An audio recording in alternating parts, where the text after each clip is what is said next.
What's going on, guys? We're back with another exciting episode of Print Pros. Now, if you subscribe to our channel and have seen some of our episodes on DTG printing, you probably already know how important the pretreatment process is to ensure your prints come out looking bright, vibrant, and durable.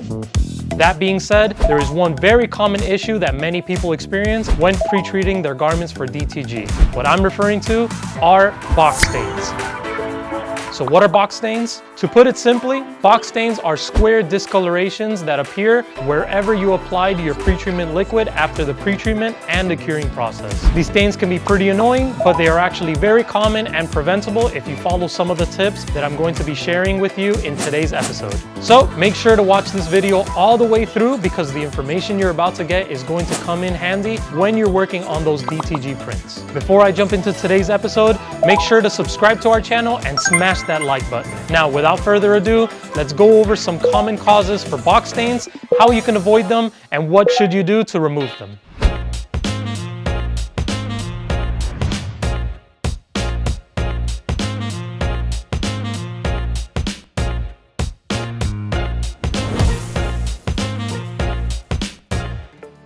During the pretreatment and curing process, if the wrong steps are followed, a discoloration will appear on your garment, which is referred to as box stains. Let's go and talk about some causes for this as well as their solution. A common cause for box stains is when adding too much pretreatment to your shirt, which after curing causes a thick layer to form.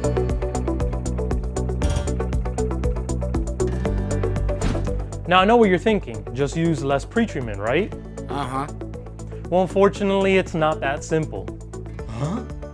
The amount of pretreatment you're going to need depends solely on the fabric that you're using. For example, polyester requires less pretreatment than cotton does because of how thin and thick those materials are. Some fabrics require a little bit less and some fabrics require more. It just depends on what you're using. While there are a couple of different methods to pre-treat your garment, we strongly recommend an automatic applicator such as the Viper Mini pretreatment machine. Check out the description for more details.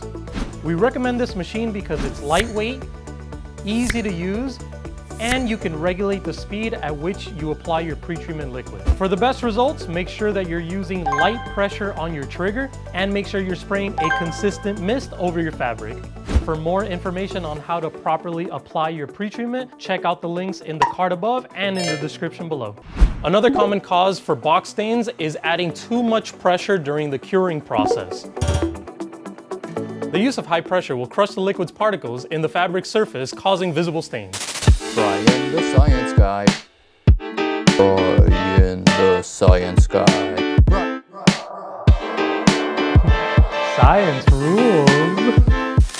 When it comes to pressure, you have to make sure that your heat press can stay shut. If adding too much pressure, it'll cause it to spring open.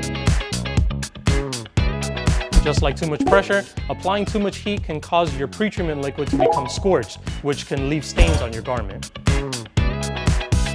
To avoid this, try setting your heat press to around 330 degrees Fahrenheit. Anything higher than that could cause your garment and your pretreatment liquid to burn. You also want to make sure to check your pretreatment bottles for the recommended time you're going to be using. Fortunately, Ricoma's top-of-the-line heat presses come with an automatic timer to make things easier. If you're looking for additional information on these heat presses, then check the link in the description below. Last but not least, Teflon sheets. When curing your pretreatment, if a Teflon sheet is not used, the heat press will burn straight through your garment. All right, let's go ahead and check out the correct way of doing the pretreatment and the curing process, and stick around till the end to see the final product.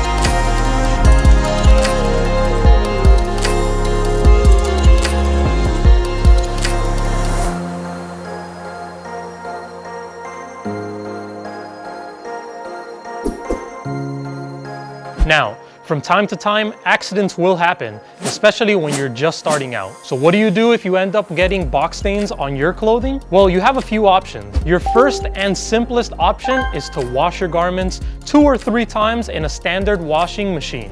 Another option you can use to lessen minor pretreatment stains on your garments is to simply steam them using either a steamer or a traditional steam iron. Finally, try spraying your garment with peroxide or aerosol, sizing and running it in a standard clothes dryer. If you still have questions about how to avoid or fix common pretreating mistakes, then be sure to check out the recorded Facebook Live session where Ricoma's CEO Henry Ma goes in depth about pretreatment in the card above and the comments below. Well, the shirt came out awesome, guys, so let's go check it out.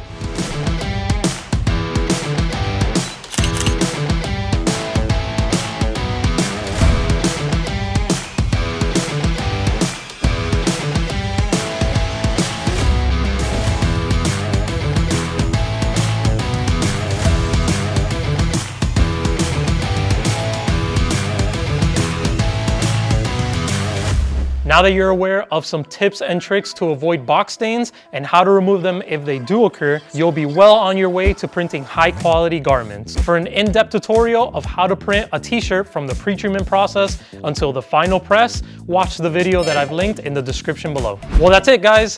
If you found any of this information helpful, remember to subscribe to our channel and give this video a thumbs up. Also, click that notification bell so you can be notified when we post new content. Don't forget to follow us on Embroidery and Custom Apparel Mastery on Facebook, where we share helpful tips every day. Not to mention, there are over 27,000 members in there that can help you as well. We're also active on Instagram, where we share tips, stories, and many how-to tutorials for everything embroidery and printing related. Links to our social media channels can be found in the description below, along with a link to the videos mentioned in this episode. And remember, if you have any tips or tricks that I didn't mention, share them in the comments below. Thank you so much for watching, and we'll see you next time.